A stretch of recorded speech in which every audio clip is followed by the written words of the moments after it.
I'm gonna pull this up a little bit. Can you just say a couple things here so I can check audio levels on my end?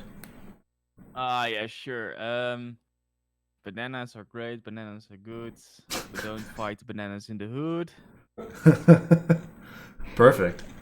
One, two, three, four, five, six, seven. Hood fighting If bananas. if I need to exactly, yeah. If I need to keep talking, just say so. It's always hard to just randomly shout things and Right. No, I get you hope it totally. hope. It's always super awkward. Also with marathons, it's always so awkward what to say. Yeah, no, I totally get you. And they're like, "All right, can you just talk for a minute?" I'm like, "All right, well, this is a game I'm running. I'm a human Yeah, being." exactly. Yeah. All right. All right, I think we're ready to start if you are. Yeah, let's go.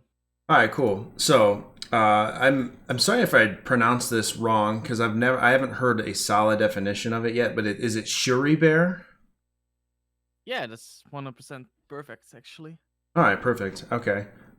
So thank you first of all for wanting to come on the show and being a part of it. I really appreciate that. Shuri's a little Yeah, low. thank you for having me here. I'm a little below Turbo says, so Yeah, I'm turn it up just a little bit. Do you have chat up by the way? yeah, I have chat up just in case for these kind of things. Okay, cool. Yep. Because there's a at the end we can open it up to chat for discussion or questions and whatnot. That seems much Yeah, better. that would also be great. Yeah. Yep. Awesome. Okay, so we should be good on your end now. Um, but yeah, so Okay, good. Shuri there. I guess let's just start off. Just getting to know you a little bit better. What got you into speedrunning, and like, what are your early experiences? Like, what made you like want to run? Yeah, that's actually a interesting story. I started watching GDQs at around 2015, 2016. Mm-hmm. I'm not 100% sure which run it was the first run I watched, but I'm pretty sure it was Super Mario 64, but I might be wrong. And I Mm-hmm. was just super impressed. So I was like, wow, that's great. But I always had the feeling that I would never be able to speedrun. It seems like something that only like the best gamers ever could do that. And personally, I'm not a good gamer. I just like to play it for fun. Mm-hmm. So I was always like, okay, that's cool, but I can never do this. So whatever. I'm not even going to bother. And Mm-hmm. then like almost 3 years ago at a concert that I got a gift from my friends to go to a death metal concert, and I Heck met the yeah. dude called there called Mitchy, and Okay. he's a Lufia 2 Asian cave speedrunner. And Mm. he was talking about we were talking about speedruns because yeah, I already knew about it. I was interested in it, but not as a runner myself. And he was like, "Oh, you should run Lufia one time.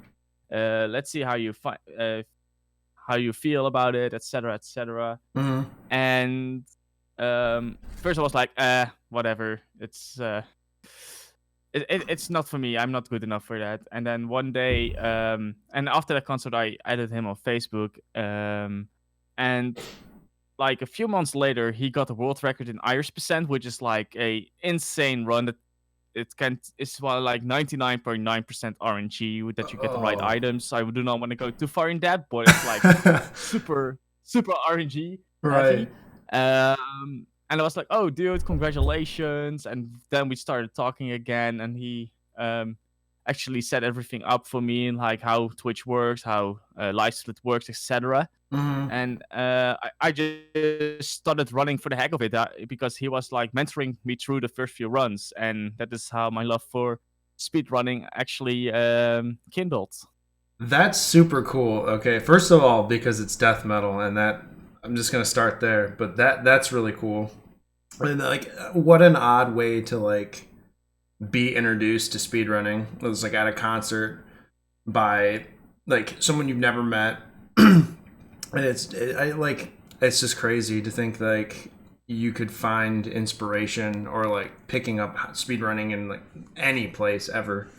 And of all Yeah, places, a exactly. concert. Yeah, it's weird how life sometimes can work, and that you find like your not next love to a hobby to love.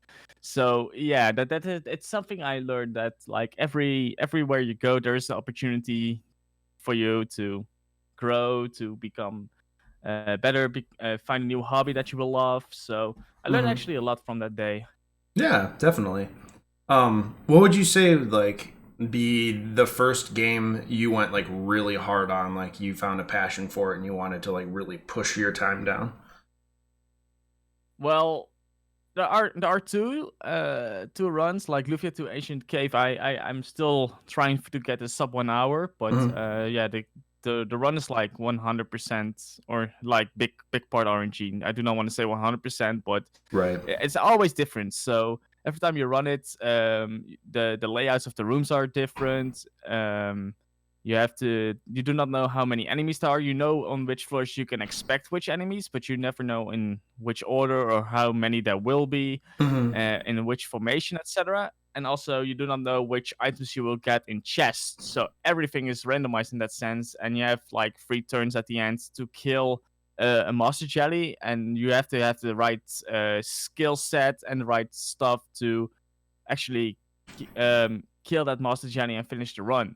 So yeah, that is one that I still want to grind for sub 1 hour one day. Hmm. But the one I'm really, really, really, really how do you say it, like passionate about to get a better time is like sub 12 Ninja Gaiden. I've a 12:09 now at the moment. I still have like 10 seconds to go. Yeah, if I can like get that one day, I that will be like the highlight of my speed running for sure. That's not only impressive because that's a really good time, but like Ninja Gaiden is a series that I was looking into doing a long time ago. See, like I'm not like a like that old of a retro get like I played Nintendo growing up, like the original NES, but I never really got into speedrunning any of those games. And when I was looking into doing Hmm. more NES titles, Ninja Gaiden was one that came up, and I played through it casually once, and I was like, that took forever, and it just seems like such a daunting speed run to me. So like, it's really cool to see people picking up Ninja Gaiden and just crushing it because that game is incredibly fun to not only watch, but like especially if you've played it, like like any games you've played that are like super hard and you watch them just get Yeah, decimated. exactly. Yeah, it's really impressive to see Yeah, games that kicked your ass like watch other people just annihilate them. So that's awesome. Can yeah, you exactly. yeah. Uh, can you talk to me a little bit on your experience of like what got you into Ninja Gaiden specifically? Well, yeah, Ninja Gaiden is like my favorite series of all time. Oh, But nice. like I said, like back in the day, I already saw like people speedrunning Ninja Gaiden, and once again, I thought I was not good enough to actually be able to speedrun such a hard game like that, because I never beat it casually at that point, because Mm-hmm. I couldn't kill the Act 5 boss. Mm. So yeah, that was like, oh my god, I can never do this, etc., etc. And then like I think year into speed running Lufia to Ancient Cave, like one evening I was bored out of my mind, and I was like, okay, let's just for funsies just Google in Ninja Gaiden speedrun tutorial. Boom. There were tutorials that from Arcus and Sinister One Mm-hmm. that are very helpful, that actually say everything into detail and make it easier for you to speedrun. And especially games like Castlevania and Ninja Gaiden are actually easier in the speedrunner sense, because they are designed to keep moving and to um, and to be reactionary to what everything is happening. So that Mm-hmm. is what really dragged me into those kind of games. It's amazing, and like I've had conversations with other friends of mine in the speed community about this. It's amazing how much an available tutorial can push new runners into a game. Um, like there's a few games, for example, like I just learned Zombies Ate My Neighbors, and there for years Hmm. years I've wanted to run that game because it's one of my favorite games growing up. Um, there's It's an no, awesome game. yeah, dude, it's super fun, but it's also incredibly difficult. So it's like one of those daunting things for me where I was like, I want to run it, but the only thing that's available in the guides tab in SRC is a text document explaining like this is how you do level 1, this is how you do level 2, and like, there's 48 active levels if you're just playing the main game. Oh wow. Okay, that's a lot. Yeah, so I'm like, I'm not gonna read, and it like they're like a page a level, like in very specific detail what to do, and I'm like, I'm not gonna read all this. There's like no way.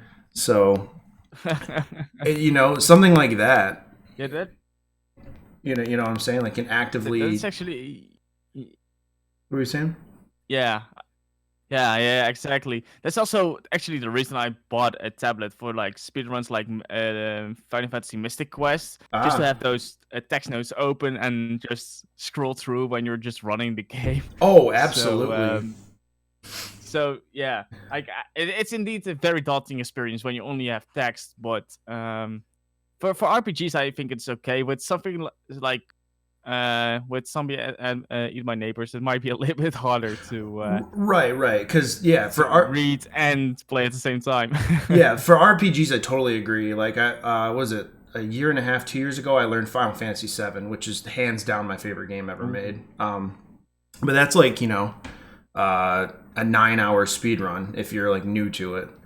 So Yeah. you're not gonna watch a 9 hour video and have that constantly playing while you're doing the run. So yeah, like I definitely can agree that as far as like RPGs go, text documents are like the best way to go because I can have a notepad or the notes open on my second monitor and just scroll through it as I play.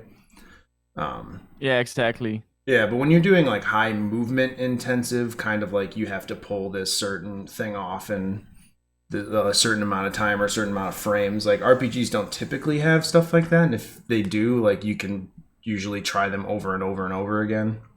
Um, Yeah. but yeah, like high Oh, paced, like Super Metroid, watching a video might help, but text might help. But watching a video, I think for those kind of games, like you said, are a lot more helpful. yeah, exactly. But now I have a question. Like for with Final Fantasy VII, I know like that you at some point have to like step at certain parts. Like, how do they explain that well in text? Because I can understand that is hard to Yeah, translate into just text without showing the footage. yeah, it's really weird. So when you're on, and I could be getting this slightly wrong, but the general idea is you have field maps, and then you've got like hostile maps. So the world map would be considered a hostile map because you can get into an encounter, right? You have Yeah. certain screens like towns, which are like safe maps. You'll have no encounters, but then you have like field maps, which basically are anything that's not on the world map is considered a field map. It's like a set Okay. screen that may or may not have encounters. So anytime you're on a hostile map, the game has an internal counter, and you have like uh, a danger value, which the game will put you in. So every time you take a step, it increases the danger value, and once you hit that danger number or the danger value, it puts you in a fight. So to Okay. manipulate the step counter, some maps reset the hostile danger value. So if you walk certain amount of steps, you can actually cover twice as much ground, and the danger value will increase slower. So it's really weird if you walk a certain amount of steps and then start running, like you'll never reach that danger value on that certain screen and you'll avoid an encounter. So you have to do that for 7.5 straight hours, which is like knowing kind of in your head what your danger value might be, how to recover from it if you get off the step count, which can lose you can lose so much time. That's like what differentiates like Oh, I can believe that. a good run from an insanely good run. So a lot of newer runners like me, like I don't worry about step count much. Maybe in towards the beginning where I know there's like set values and set screens. But if you're Mm-hmm. getting like halfway through the game, like I'm not going to be able to. It's just the insane people that take it like super super seriously that worry about step count the whole game. But there are Yeah, actual exactly. yeah, there's 9-hour videos on YouTube explaining like step count of every room in the game. It's pretty crazy. What the hell? That's some determination to get some new runners into the game. I can really appreciate that. Yeah, exactly. So that'd be an example of a community that really cares about getting new runners. Um, and I'm sure there's communities Hmm. that don't have tutorials that care about getting new runners, but not to say there isn't, but you can definitely tell a community wants new people to be interested in their game when they give you literally, bringing us back to the first point we made about tutorials, when you have literally everything set in front of a new runner and be like, we want you to run the game, here's everything you need to do that, you know. Yeah, exactly.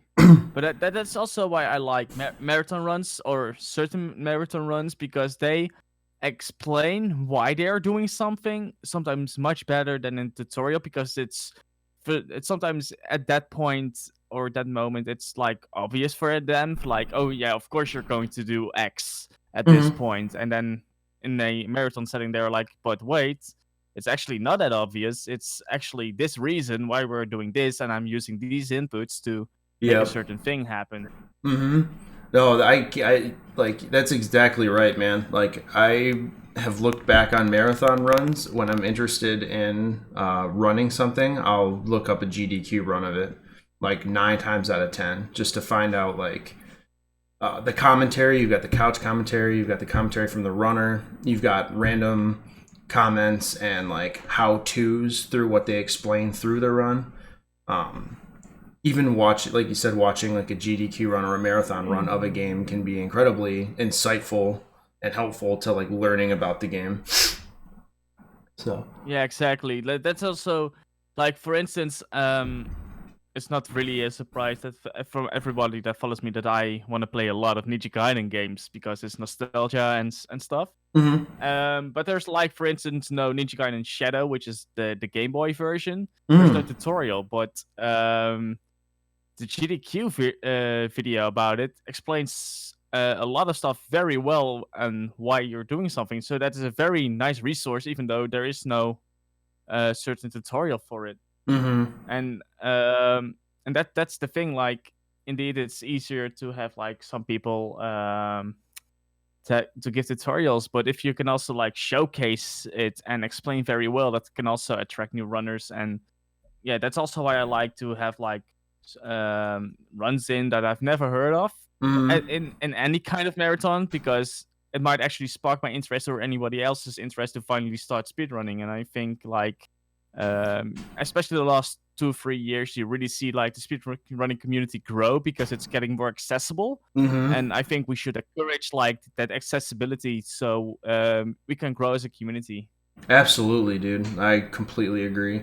And I feel like GDQ has done wonders for introducing new runners into games and into communities. I feel like it's been like a huge stepping stone because like every year the crowd grows bigger and bigger and bigger and like more people watch because I think like GDQ back when speedrunning was kind of like a niche hobby for people. Um, it was like GDQ 2012 and then it was like all done in like a small room with like 12 people. And they had Yeah, exactly. like maybe a couple thousand viewers at their highest, and then now it's like a multi-thousand dollar, or not multi-thousand dollar, but multi-thousand viewer watching experience and a multi-million-dollar establishment um, that Hmm. just has been Exactly. blowing up. It's crazy. And Yeah, I'm 100% sure that they never expected it to, like, when they started to grow like this. That it's something I think right. nobody would have predicted back in the day for sure. Right, because it all started from Speed Demos Archive, which is just like they just made a website because people were like, "Oh, like we like beating games fast. This is fun to watch," and then it blew into something just gigantic. Oh, geez. Yeah, exactly. And that's also yeah, it's awesome. Like, and with also new or newer marathons coming up, like ESA or PSG, that is like, especially for like an European runner, that's great because GDQ that is like so freaking expensive already. But as a Mm-hmm. European runner, where you have to like travel to it, Yeah. that's then a little bit too expensive. So there are multiple marathons, and I hope that people of course they can go to GDQ, but I hope that they also look and participate in different marathons, because every marathon has like a different feeling, a different setting. And yeah, I don't know, I would love to see other people also watch those marathons instead of only GDQ, because that's what I see a lot. Like, Mm-hmm. all people are always talking about GDQ, but there's more than just one marathon. And Yeah, I definitely. hope that they will just watch it. They do not even have to donate or participate per se, but like knowing that there is there and just watch a bit, that would Mm-hmm. already like be very awesome, especially for smaller marathons. Oh, definitely. And it's crazy to think about the reach that GDQ has on its viewers. Like, little funny story here. I worked at a gas station up in my hometown, and this is like a town of maybe like 2,000 people. It's really small. Um, and so Hmm. I had never thought that anyone up there would have ever watched GDQ. So I'm working, and this random kid, walks in, with an Awesome Games Done Quick shirt on, and it it's weird because you're like, obviously, like, I live in this town and I'm watching it, like it can't be that weird, and it's probably not that weird, like, in general, for people in my town to watch GDQ, but it's just something you don't expect. So it's just interesting to see. And I was like, "Oh, like, you watch Awesome Games Done Quick?" And he's like, "Oh yeah, dude, I've been watching it all week." And I'm like, "That's so weird." It's some person, I have no idea who he is, and I didn't know anyone in my town watched speedrunning or even knew what speedrunning is, because it's just a small little country town, and it's like it's Yeah, hitting exactly. every community everywhere. Random people that like have probably never even heard of speedrunning ever have heard of GDQ at some point, and it's just crazy. And then it kind of sucks in that same light because, like you said, it's not giving like smaller or not communities, but smaller marathons really a chance, because everyone's just like gravitates towards GDQ. Um, Yeah. so it kind of hurts other marathons in a way, but it's okay. Yeah, but there's it's also perhaps hurting a bit, not bitch. It's also hurting a bit, but it's also a good thing, because that is what marathons gonna strive for. Because GDQ is one of the is the biggest marathon, and they are not always doing the same thing. They always try something new out and see if it works or not. And that's a Right. very good thing, because that will also encourage other streamers and other marathons to just think of how to box and just try new things and not be afraid for failure. And that is very good. And as you can see, it really works well for GDQ, because they keep getting bigger and bigger and bigger every year. So I would also encourage that for any other speedrunner or streamer. Just try something new, something else, and something new, Hmm. and see if it works. Because as you can see in like in real life, it works. So go for that. Hmm. Inspiration is a huge thing, and I feel like without GDQ, we wouldn't have. Well, we might, but it's probably inspired so many marathons that we've never even heard about. So Yeah. we really have GDQ also to thank for, like you said, new people making their own marathons and wanting to try something new and see if they can like get to that level. So I remember. Yeah. Oh, sorry. Go for it. Yeah. That's what I love about GDQ. Like, when was I think almost 2 years ago now, and I think 1.5 year ago, at SGDQ 2018, Mike Canis did a Nichikan and Black run, and the community is super small. Hmm. But because of that run, a other runner called Frenchie got very interested because of that run in Ninja Gaiden Black. Mm, And nobody's close to his world record in Ninja Gaiden Black right now because he found many new strats. He plays just so well that we got a new runner and is so freaking good. that's So that is awesome. also an awesome way for marathons that you just can inspire people to run a game like they never thought they could because like Ninja Gaiden Right. Black is a hard as fuck game. So I can understand that people like shy away from it because it's all about skill and yeah. Oh yeah. And then you have like such a great run with good commentary and explaining stuff that yeah, people get out of their comfort zone and that's awesome. Hmm. No, definitely. I think it's really cool to see things like that, like new people coming in and just crushing games. And it also it's really helpful to like um, be able to meet some of these people as well that and like actually like pick their brain and talk to them. I just had a conversation recently. This is actually how I got into zombies. There's a speedrunner by the name of Icdisis. He speedruns games like the Clock Tower on the SNES. He speedruns Silent Hill. He's been speedrunning Zombies Ate My Neighbors. This dude is not only very good at video games, he is probably hands down the best commentator I've ever heard in my life. Like not even related to speedrunning. Like he Yeah, explains every single thing in grave detail and makes it entertaining and like it's like nonstop. Like he can just keep going and keep going and keep going and never like break that like commentary flow and it's really helpful because you can kind of like digest everything he's saying very easily. So kind of relating back to how we were talking about like commentary and videos, not just like your generic or general speed runs, like watching a speed run can help. But I watched actually his video of him running through Zombies Ate My Neighbors for a GDQ submission with commentary, and that's how I actually learned the game. Um, so like, yeah. yeah. So watching runners just come in, destroy, being able to give good commentary, I think also helps like it even helps commentary skills. Like watching someone Mm-hmm. and how they deliver their commentary can help you further deliver your commentary. Which is also a neat little thing. Yeah, exactly.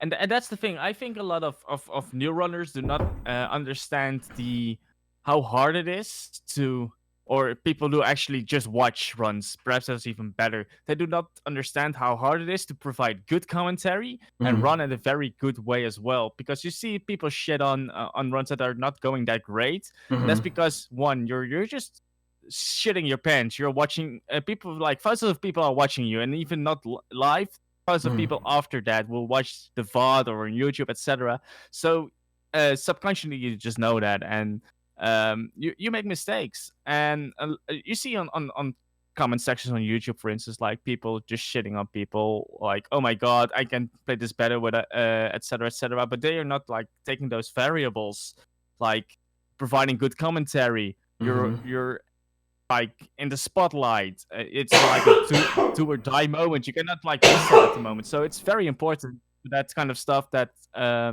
they understand that you have to also take that in account. And so when everything like based together and you see a run like that, I have massive respect for runners. Yeah. Especially for runs like, for instance, one of my favorite runs ever is like the Sonic 06 run at GDQ. I'm not sure which is the runner is anymore. I'm sorry, but I am not a Sonic fan. I hate Right. Sonic. Yeah. I am not a Sega fan. But the commentary and the couch and the gameplay, everything like ties together and still makes it entertaining. Even especially for something like someone like me who doesn't even like Sonic, who doesn't like Sega, Mm-hmm. still like and still enjoy it. And that is like the power of good commentary and having an entertaining run. And I hope more speedrunners are also going for that in the future. Yeah, like definitely. And I understand what you say about like getting up there and people like shitting on a run too. I wanted to touch base on that a little bit. It's like getting up there and people are so hard on certain runners during GDQ. You can tell when chat's not digging a run if they're like messing up. And it's like it's the human element, dude. You're literally, like you said, getting in front of thousands and thousands of people. It could be your first GDQ. You're probably nervous as fuck. You're playing a game that like anything could go wrong. Like my run could die in front of thousands of people, and it's almost like being a celebrity at that time, you know? Like your career can end at any moment and you are crucified in this light. Like what was it that not that a guy had like a bad run, what's his name, like Controller Pro or something, who like ran Crash Bandicoot 2 and made all those suicide jokes and stuff. And because that's not good. No, Game Pro 011. Yes, thank you, Yogurt. He went up in GDQ in front of everyone, and since the game had death manipulation, which is whatever, like you die to warp to a different spot, cool. Like that's a game mechanic. However, he took it a step further and was like, oh yeah, we're gonna like off ourselves like this and be sure to kill yourselves at home and blah blah, and just all this like really, what the hell, like very like off the cusp bad suicide hectic jokes that weren't funny. The crowd was like, oof, like stop it, and he just kept going, and now he's not allowed back at a GDQ ever again. And like I've never personally ever watched any of his runs. I've never seen his channel. That was the first time I'd ever heard of him. But think about that. You made that big of an impression at a GDQ from simply doing something just despicable like that. Now the whole fucking speed community knows your name to an extent. I mean, I obviously and doesn't like you. And doesn't like you, yeah. And you're like, but yeah. And it could be, and the thing is like, oh, sorry. Go ahead. Oh no. And it could be the same, and like you're actually trying to do your run well, but you ended up messing something up, and like the run didn't go your way, and it's like it's the human element, but still people have their unbiased opinion on you. But no such thing as bad press, though, right? I don't know about that. Anyway, continue. Sure, I was sorry I interrupted you, man. Yeah, no worries. But that's the thing. Like, if you go to a marathon, please understand that there's also the right place, time, and context for certain dark jokes. And a marathon is not that place. I love dark jokes, but I will never do that during a marathon because it's not appropriate, especially if you run for a charity. Like, that feels like you're countering the message that the marathon wants to send, and you have to be very you need to understand how that works. And I think a lot of runners just are going like, what the heck, and they're just not thinking about their commentary. And that's also that's actually funny because at last BSG annual I did an Ancient Cave run, and there was someone at the event as well that also runs Ancient Cave. Mm-hmm. And the day before, I was like, oh, crap. Hey, why don't you join the run? Because that's much more fun. We can have some interaction. We can, like, help each other out in its commentary because it's a 2-hour run with complete RNG. So what the heck happens? So it's nice to have a conversation. Mm-hmm. And because he made cancer jokes. He made he said fuck a few times, which is it's a PG stream. Right. So that was a bad thing on my end. I should never have him on the couch, and it made me feel bad. And I almost wanted to say during the run, like, can you go off the couch? But I was like, let's keep it at least professional for me, so people are not going to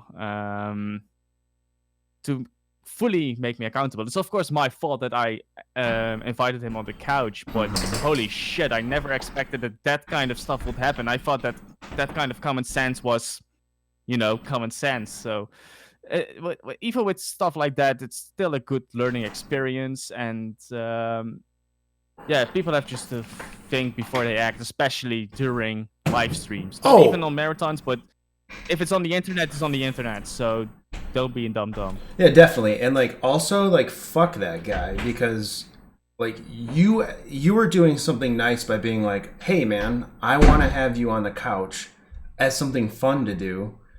And in the end of the day, it was your run, and for him to come on there and shit it up like that is not only disrespectful to you, it's disrespectful to the marathon, and it's almost Yeah, it's painting you in a bad light because it like you asked him to be on there and then he's acting like that makes it seem like you act like that, and that's fucked up, man.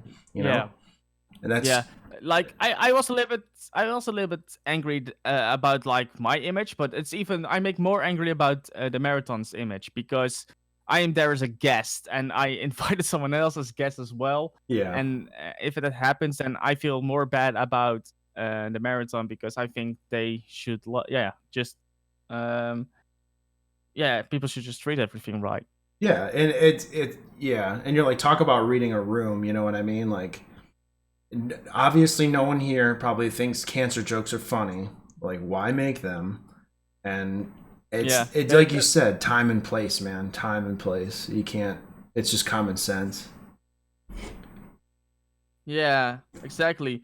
Like the reason he made that joke is because there's like a cancer rock in the game because you kill a crab. Another name for a crab is cancer. Mhm. So that's the thing. But he was constantly he made the same joke 3 times during the run. I was like, dude, stop it. And he kept going, and yeah, it was a disaster. And Ugh. I hope he will never be on a couch on a marathon ever again. If I'm going to be completely honest. Right, and that yeah, because like you can only imagine if he was doing it to you, he might be doing it to other people. He probably does it on his own stream, or that's just like a. But that's neither here nor there. It just sucks that you were kind of put in the spotlight as like you invited this person on, and now they're being a total asshole, and Yeah, it's just not a good image to be put upon you, and that's not fair to you. But um, yeah, I've I had. Oh, yeah, sorry. I will manage. I will manage. I've learned from it, and I hope that people who see that run now on YouTube because the VOD is up there, that they understand that I am also annoyed. I think I felt visually annoyed Mhm. during the run, so it's Yeah. probably you can also see that on camera. So Right. I hope that people who watch the run at least understand that I do not endorse or condone that kind of behavior, Oh, especially not during a marathon. But definitely. yeah, Um, it's just interesting you bring that up. It's always good to set like rules and standards in place for things like that because I don't know if you've heard it or you probably haven't heard of it, but I run a marathon called Beastathon. Um, and okay. I've heard about from the name before, honestly. it's a twice a year online marathon. Anyone can submit, and pretty much as long as like you can perform your game well, I pretty much accept everything. Um, but there's been several times where I don't do my research and I don't fact check things properly. Mm-hmm. That's just human error. Like it just happens. Like I'm really busy and I gotta like watch all these runs. Like since then, I've had been blessed with people who will help me out and help me watch runs and do research and fact check. But um, Mm-hmm. when I first started it, I didn't do fact checking like as much as I should have, and I invited a select few runners that were all friends onto the marathon, and they started making like really shitty, I'm not going to get into what it is, really offensive, inappropriate jokes towards like people of different culture, and it just got like really out of hand, and it got to the point where I had to like shut my stream down and get Oh in a wow. Skype call with them and basically bitch them out and tell them like what you're doing is incredibly fucked up, like you can't be doing this, like, and it's my name on the line. Like if everyone watches it and they're like, "Holy shit, this dude is not." Like, he's like, "Son's letting these people in his marathon. Like this is fucking unheard of." You know what I mean? So, Yeah, exactly. and it puts me in this image of like And but he lets this happen, and that's not at all what it was. It's just Yeah, So so my question to you is like, how did you deal with it after all that stuff? Like, did you say something on stream or Twitter? Because I can understand that you are like trying to prevent the damage from happening because of those assholes. Because you're yeah. like, holy shit, I did never expect that this would ever happen during my marathon. So how did you try to damage control? Did you even try to do Yeah, that? I had to shut stream down first of all, and then I had a conversation with them in Skype, like I was saying, telling them that like they are never Mhm. welcome back again. Um, and it was rough because all of them were in the Skype. This is before Discord, by the way. All of them were in the Skype call, doing commentary, and all of them. There was like 4 people. All of them were making these really bad jokes. So I had to Mhm. basically tell all of them, and 2 of them didn't even want to talk to me. They're just like, yeah, whatever, whatever, whatever, whatever. You could tell they just didn't care.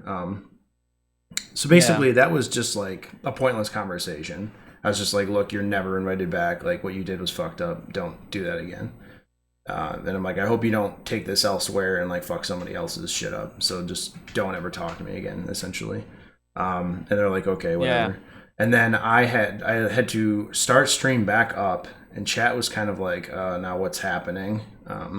I sat there for Yeah. probably a good 25 minutes, and just I had to literally put myself on a soapbox and like defend myself because like I was in a corner. I'm like, I don't condone what these people are talking about. I don't condone the jokes they made. I don't like. I need to do a better job at making sure that the people I bring on my stream are, not going to do something like that. And like, I'm not standing by what they said. And it seems like most people, or it seems like everyone that was in chat really understood. And I'm really lucky to have had my friend Steel and Bread with me. He lived with me at the time. Mhm. Um, he was with me, and he was like, yeah, like, because he was helping me run it. He's like, yeah, he was kind of helping me back. He was backing me up. He's like, we don't condone any of this. And it's just one of those things where somebody else's shitty action put me in a corner, and I had to like back myself out of it. And I just had to sit there and explain, like, I need to do a better job at making sure that I know who I'm bringing on my marathon, because this does not look good for anyone. It doesn't look Yeah. good for the people watching it, because people could be like, why are these people in here watching this? Do they like this? It's not good for me, the person that's hosting the marathon, and be like, he's letting people come in and like act like this. So I had to just basically, that time and place, just exactly when it happened, I had to cut it and make sure that like I let everyone know that this is not something I ever want to have happen, and I'm never gonna let it happen again. And then I obviously Yeah, tweeted out, exactly. yeah, I put out a But couple yeah, even tweets. even but oh, sorry. Oh no, I was just saying I put out a couple tweets and just like wrote everywhere I could on social media that what had happened, and basically just tried to like cut it, like talk about it really fast and then just like move on. And the more you drag something out, the worse it gets. But what were you saying? But yeah, even with bigger marathons, you see that stuff like that can still happen. Like last summer, ESA, I was there as well. And during the night, there was like an asshole runner who was making gay jokes and that kind of stuff. And the thing was, GDQ was hosting them, so that's a big fucking thing. If GDQ hosts you, Yeah. people are always checking like on GDQ, like when they're if when they're live or if there's something happening soon. Mm-hmm. So yeah, if ESA is getting hosted by them, that's fucking amazing. Yeah. But because of that, and because of that person making those kind of jokes, they stopped hosting and they like had to like explain themselves what happened and that they're sorry and that yeah that this was not planned and stuff, Mm-hmm. just yeah to damage control. And I was so fucking mad at that time. I almost wanted to like walk to that person and not really fight, but like have a angry conversation with them. And I was Oh like, yeah, yeah. what's the point, because those people will never fucking change. Right. Yeah. It's an endless hole, dude. It's an endless hole. The people just keep digging themselves in with like the way they act online. And Yeah, I feel the like endless hole of assholes, I would say. I feel like people are straight up just I feel like it's almost like an act. Like they want to get something out of someone else. So it's just like, Mm. Yeah, but I've also had the feeling that people just do it just because they will get them a short brief of attention. So like they will be like get an influx of people who like those kind of things, because you have also people that like those kind of things, who do not have like any empathy and understand like how emotions work, I would almost like to say. Yeah, I get that. And they still like those runs. They think those kind of edgy things are funny to say during a marathon run, and they are not mature enough to understand that those things are, yeah, hurting actually the community and not help the community. And they do not actually care. They just think that what they want is the only thing that is important. So yeah, if anyone listening to this is like that, fuck you. Yeah, pretty much, dude. Because it's like you're not only hurting the speed community as a whole, because everyone's gonna look from the outside looking in, being like, "Wow, all these people are just a bunch of shitheads."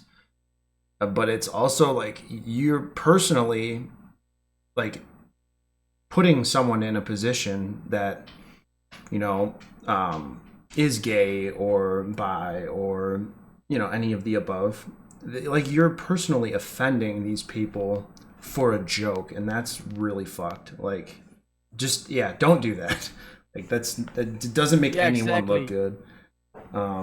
It just doesn't make And, anyone look and good. if you want to make Yeah, and if you want to make those kind of jokes, I mean, I have a dark sense of humor as well. But like I said, there's a time and a place, and a marathon is not a place for that, and people should know that. And I Yeah, hope that one day it's easier to fact check everything and understand like and make that happen. But because like everything is like volunteer based, I believe mm-hmm. it makes it super hard, and Yep. making schedules and cuts is already fucking hard, especially for a GDQ that gets like a few thousand submissions every freaking GDQ. So Yeah, yep. of course, like with those big marathons, I believe like there can always slip something, but it's all how you manage how to act after as a marathon that actually will that also matters. Yeah, and I'm not sure the exact quote, but it's like not how you handle something, but how you recover from it. I could be wrong, but um, it's something along those lines where it's like it's not what happens in the midst of a problem; it's how you handle it or how you can recover from a problem. Um, Yeah, and I feel like GDQ is always pretty cordial with how they handle their problems. Like they're just like, look, you acted a certain way. It's not in the guidelines. You're not welcome back. And people lose their fucking minds when they're yeah, like, well, why the fuck? Like, why can't I come back? Like, this is such bullshit. Like, you let someone else do this, like, X, Y, and Z thing, and now I can't come back. And it's like, dude, yeah. it's who cares? Like, you did something we didn't want you to do. You knew the rules were there, they were set in place, and you're not welcome back. Like, it's as simple as that. Yeah. And, like, I feel like a The only re- marathon. Oh, sorry, what? The only reason I can understand that some people are mad about it is because they're not fully transparent why someone is banned. But I can Mm, understand from GDQ's point that they do not want to fuel the fire even more. I Because do, if yeah. you talk about that, you will get bigger discussions, etc., etc. And the Mm-hmm. rules are clear. Like I have the feeling that there's a it makes sense. They're not banning everyone. Like a lot of people say, "Oh my god, this is like ban number, let's say 50 of Mm-hmm. this person," and it's like, no, there are almost nobody's banned at GDQ. Like they are perhaps not allowed to run for a few years, but they can still attend the event. They still can have fun at the event. They Mm-hmm. just cannot have a run, and because those people have such a big fucking ego, Yep. they think they are banned, and they want their spotlight for themselves and only think about themselves. And if you just listen to the rules, just nothing would have happened. I think the rules of GDQ are pretty common sense. Like, yeah, it makes sense to me. And the thing is, like, yeah, I agree that perhaps transparency will be better from GDQ's side, but I think like they do not want to fuel the fire any even more. But yeah, that is a very hard line for Mm-hmm. communication to do that. And because I'm a communication uh, major, I understand how that works, but it's hard for people to understand how it all ties together in one nice place, and it is super hard to communicate those kind of things and still like not make it a complete outrage or fuel the fire even more. And Yeah. people have to understand that there's a bigger picture and not like black and white. It's yeah, not everything's cut and dry. Like there's probably deeper specific reasons why someone is removed from an event.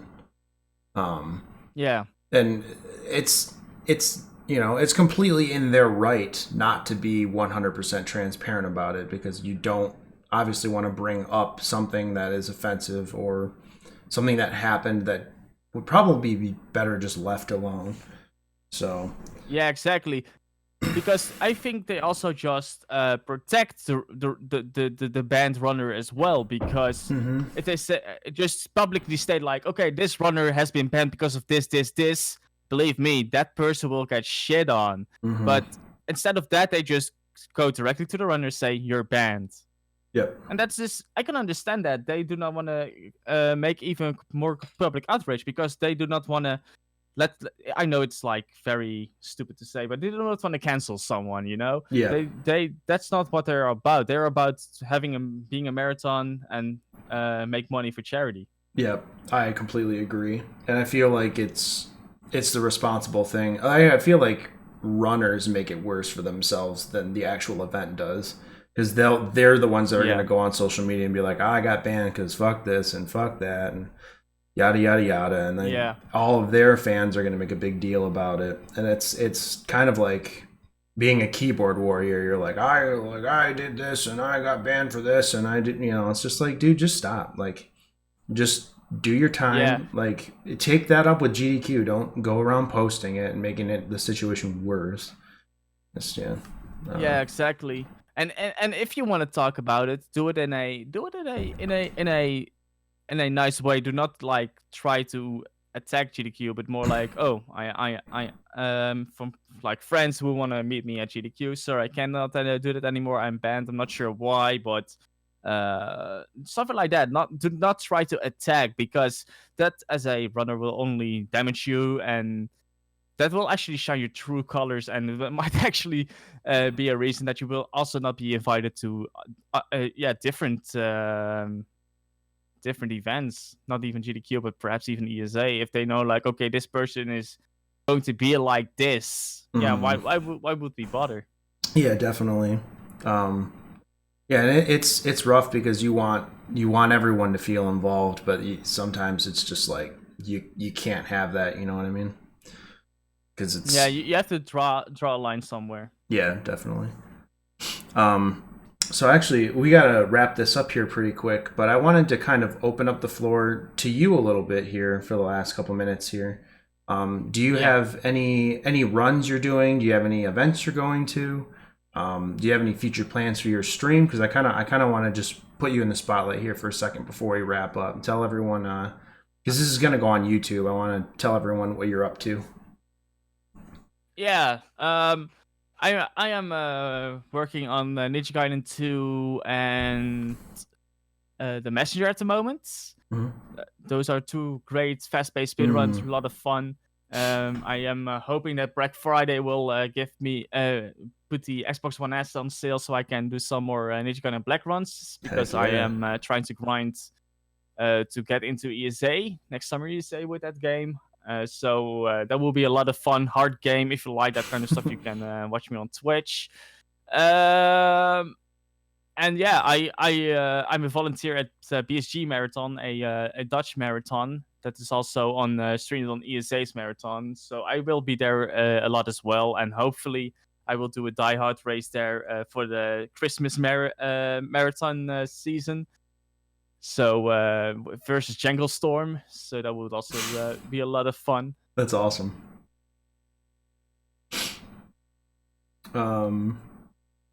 Yeah. Did you have anything else? Obviously, go follow. Oh, by the way, there's Django Storm in chat. Hey, Jungle.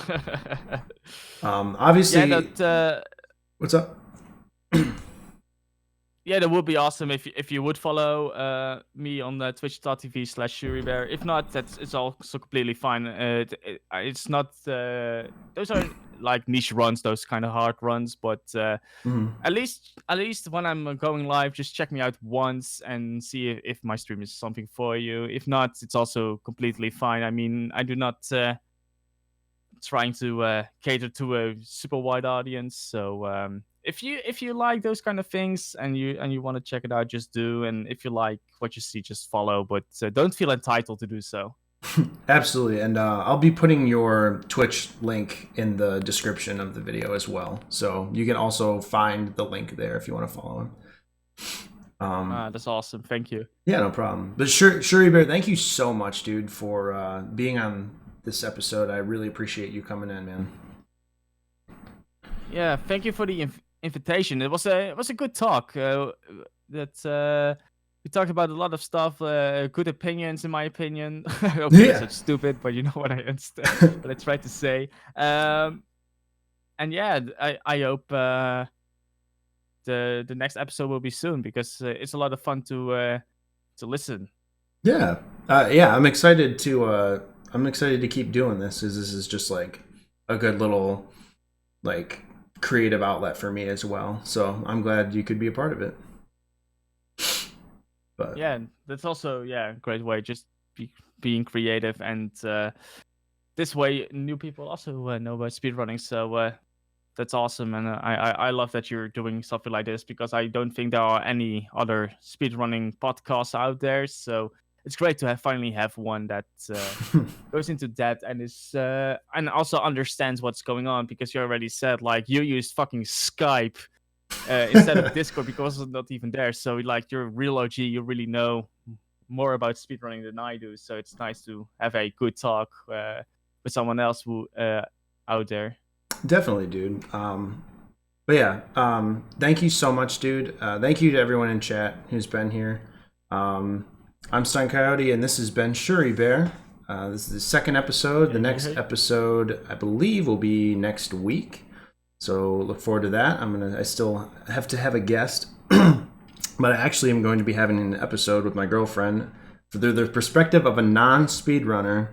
We're gonna have some crazy conversations, so it's gonna be a good one. But thank you all again for coming out, and I will see y'all later. Have a good one.